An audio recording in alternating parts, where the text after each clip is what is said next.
Gusto nyo ba ng Nukis na mura? Wow! Mag-message na kayo sa aking messenger mga katoka. Magandang araw.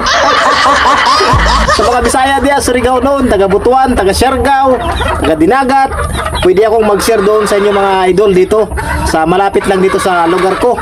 Sa mga nais po magkaroon ng mga medyo mura-mura lang. So, kaya lang sa bulsa ba.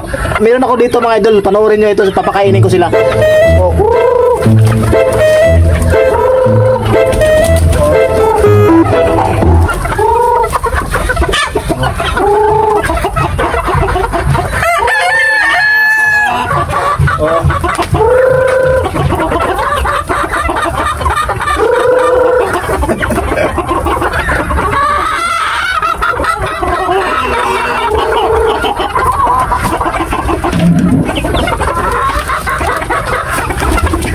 Oh, yan mga katoka, nandyan sila oh.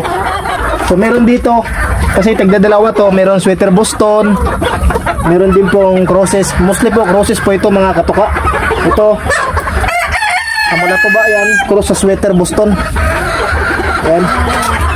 Yung iba lang dito mga katoka, pwede dito. Ado yung dalawa oh.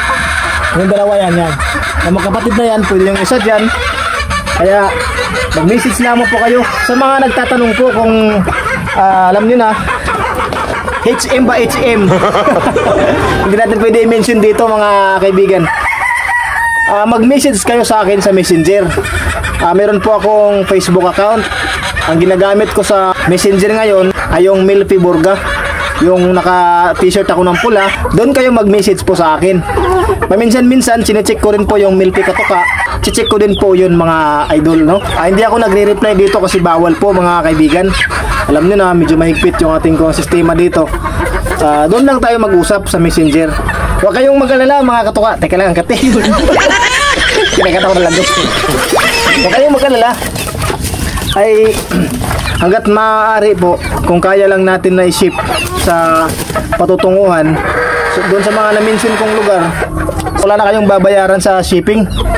Magkaya ko lang i-ship. Pero pag medyo malayo na, isusubukan ko lang kung kaya po i-ship natin. Pero depende na rin po sa mga orders nyo. Kasi pag halimbawa malayo kayo tapos isa lang yung kukunin nyo, mahirap po pag ganun mga kaibigan. Magbabayad tayo ng mahal, 3,000 per double box pag ipapaship natin. Halimbawa kung nasa Luzon kayo, Visayas, so iti-try natin mga idol, no? Kayo na po yung magsusolder ng shipping fee, may halaga. So depende na po sa order nyo.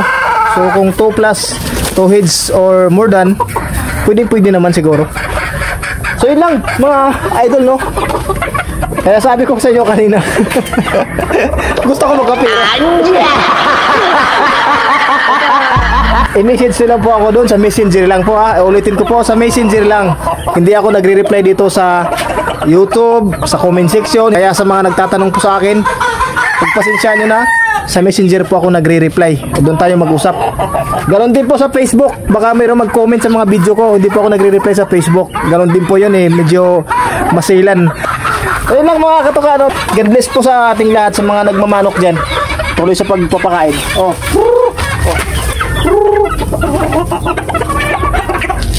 Ito malaki na yung mga, ito yung mga kanawayon ko mga idol oh. Galing to kay Remil Vlog. Ayan. Dark legged siya, medyo may pagka-green yung kanyang paa. Kanawayon hatch. Kanawayon hatch po ito. Oh, ayan po. Ayan. Papares ko doon sa kanawayon na to. Uy, kumakain sila oh. Ayun oh.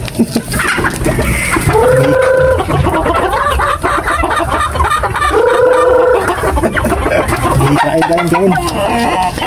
Ipapares ko tong mga kanawain na to dito. Dito mga katuka. Diyan oh, diyan. Oh, diyan. Oh.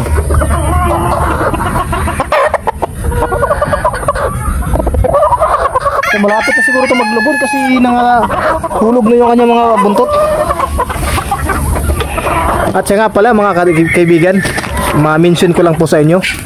Hindi ko sana to sasabihin pa kasi baka sabihin nyo nauna yung istorya. Yun nga, may paparating tayong blessings from excellence. Pagkakalooban tayo ng trayo.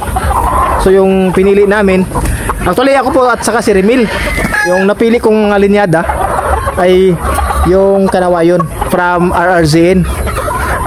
At yung sa kay Remil, white kelso ata from Sir B-Boy. Oh, ng Firebird. So, sakaling darating man yun mga kaibigan, sana yung pa-improve ko pa yung mga breeding ko dito. Kasi yung iba dito mga idol, old line ko na talaga yung mga 5K sweaters. Yung iba, may mga bago ako dito, mga yellow legged hats, itong malatuba, at saka sweater Boston. So, kung darating yun, siguro ma-maximize ko yung linyada ng kanawayon. Ayun mga katuka, na-update ko po kayo sa mga nukis po natin dito, mga inalagaan nating mga manok. At sana makapagbahagi tayo sa mga kapwa natin nagmamanok. Dun sa mga naghihingi po sa akin, pasto muna mga idol, pagpasensyahan nyo muna ha. Kailangan ko muna maghanap buhay kasi wala pa akong kita ngayon sa Facebook. Sa YouTube wala pa akong kinikita dahil kakaunti pa lang yung aking mga views. Gawa nang nagkaroon tayo ng problema dati sa account natin. So bumagsak yung aking kuan, tawag dito, yung ratings sa mga views. Kaya kaunti lang talaga yung mga views ko mga idol sa isang araw. Salamat na kung makaabot ako ng 1,000 manonood. Hanggang 1 linggo yan, 1,000 manonood lang. So bumabangon at bumabangon pa tayo ngayon sa YouTube. Sa Facebook naman, ewan ko kung nagkaroon yung shadow banning, sinasabi nila. Wala naman akong na-receive na notification from Meta na ako yung mayroong violation, pero naapektuhan talaga yung pagdami ng followers, pagdami ng viewers, at yun nga, yung earnings. So kailangan po natin maghanap buhay muna. Kaya hindi muna ako nagsasali sa exam. Kailangan pa ng ng pira. So yun lang mga katuka, shoutout muna tayo. Dito tayo mag-shoutout. Teka lang ha. So babatiin natin yung ating mga solid subscribers at followers. Shoutout kay Kahimas Backyard ng Puerto, Palawan. Shoutout sa iyo katuka, kamusta ka? Sana'y masaya ka lang. At binabati din natin ng magandang araw si July Balesteros. Ay magandang araw po sa inyo dyan. Lawrence Filion, magandang araw din po sa iyo. At kay Nicole Garay ng Los Baños, Laguna. Sa mga nais po magpapa-shoutout, mag-comment lamang po kayo dito sa comment section. Thank you mga katuka. Salamat ulit sa walang sawa niyong pagsuporta sa akin. At sa mga hindi pa nag-subscribe, na ngayon pala nag-subscribe, thank you very much po. God bless po. At hanggang dito na lamang. At ako magpapakain pa. Pasensya na kayo sa content ko. Ito lang, papaulit-ulit lang muna. Pagpasensya nyo na talaga. Ito lang yung nakayanan ko pa ngayon. Lagi natin tandaan, ang sabong ay sports lang. Huwag tayong magpakalulong sa sugal. Ingat po. Sana'y masaya ka lang.